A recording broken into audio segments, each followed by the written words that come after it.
তুষার ভাই আসছে দূর থেকে। ভাইয়া সাগরের মধ্যে তো পানি তো সেই ঠান্ডা রে ভাই, মাথায় ভয় দেখাচ্ছেন না? ভাইয়া চলেন চলেন চলেন, ঢেউটা অস্থির রে। যাও যাক।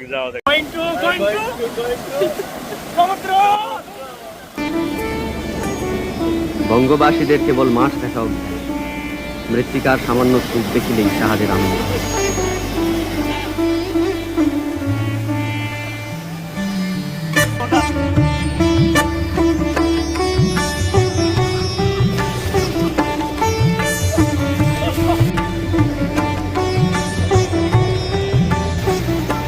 এখন আমরা কলাতলি বিচ থেকে গোসল করে উঠে আসলাম।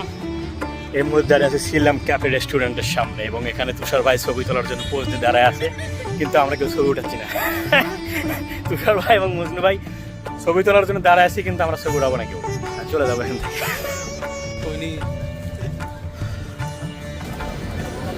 কেনাকাটা করতে এখন আমরা কেনাকাটা করার জন্য বার্মিস মার্কেট আসছি। গোসল শেষে এখন আমরা চলে যাচ্ছি আমাদের বাসায়। ভাই কিছু বলেন, তুষার ভাই কিছু বলেন। ভাইয়া সামনের জায়গাটা অস্থির। হ্যাঁ তুষার ভাই এখানে দীর্ঘদিন যাবত আছে, প্রায় 1 বছরের মতো হচ্ছে এখানে।